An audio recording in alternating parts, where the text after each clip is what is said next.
नमस्कार दोस्तों।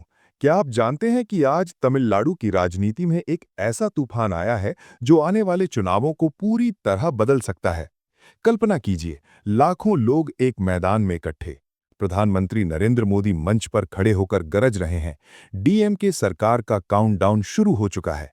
क्या ये सिर्फ एक भाषण है या तमिलनाडु में सत्ता परिवर्तन की शुरुआत? क्या मोदी की ये रैली एनडीए को सत्ता की कुर्सी तक पहुंचा देगी? क्या स्टालिन की सरकार वाकई भ्रष्टाचार की गिरफ्त में है? इन सवालों के जवाब जानने के लिए इस वीडियो को अंत तक देखिए। आज आपको इस ब्रेकिंग इवेंट की पूरी इनसाइड स्टोरी बताऊंगा। चलिए शुरू करते हैं। दोस्तों, आज 23 जनवरी 2026 को मदुरंतकम में चेंगलपट्टू जिले के पास एक विशाल मैदान में एनडीए की पहली बड़ी चुनावी रैली हुई। ये कोई साधारण सभा नहीं थी। लगभग 45,000 कुर्सियां लगी थीं, लेकिन भीड़ इतनी ज्यादा कि मैदान छलक रहा था। प्रधानमंत्री मोदी दोपहर में चेन्नई पहुंचे और एयरपोर्ट से सीधे रैली स्थल पर। मंच पर उनके साथ एआईएडीएमके के महासचिव एड्डापड़ी के पलानीस्वामी और अन्य एनडीए नेता थे। ये दृश्य एनडीए की एकजुटता का प्रतीक था। विभिन्न जाति समूह, क्षेत्रीय पार्टियां, सब एक छतरी के नीचे। और हाँ, आज नेताजी सुभाष चंद्र बोस की जयंती भी है, तो मोदी जी ने उन्हें श्रद्धांजलि देकर अपनी दक्षिण भारत यात्रा को और मजबूत बनाया। अब आते हैं मोदी जी के भाषण पर। उन्होंने डीएमके सरकार पर सीधा हमला बोला। कहा, तमिलनाडु के लोग डीएमके को उखाड़ फेंकने का मन बना चुके हैं। एनडीए की सरकार बनेगी 2026 में।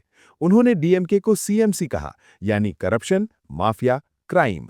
बोले, डीएमके सरकार का लोकतंत्र या जवाबदेही से कोई लेना देना नहीं है। ये सिर्फ एक परिवार के लिए काम करती है। क्या ये आरोप सही है? मोदी जी ने तथ्य दिए। पिछले 11 सालों में एनडीए सरकार ने तमिलनाडु को 3 लाख करोड़ रुपए दिए, जो कांग्रेस डीएमके गठबंधन के समय से 3 गुना ज्यादा हैं। गरीबों, एससी, एसटी, ओबीसी के लिए वेलफेयर स्कीम्स में कोई भ्रष्टाचार नहीं। रेलवे बजट का उदाहरण दिया, पहले की तुलना में 7 गुना ज्यादा फंड। 80 रेलवे स्टेशन मॉडर्नाइज हो रहे हैं। वंदे भारत जैसी मेड इन इंडिया ट्रेनें चल रही हैं। मोदी जी ने तमिलनाडु की संस्कृति की तारीफ की। कहा, तमिलनाडु वो भूमि है जिसने संगम काल की साहित्य, विज्ञान, मंदिरों और तकनीक से भारत को समृद्ध किया है। आज भारत विकसित राष्ट्र बनने की राह पर है, तो तमिलनाडु की बड़ी भूमिका है।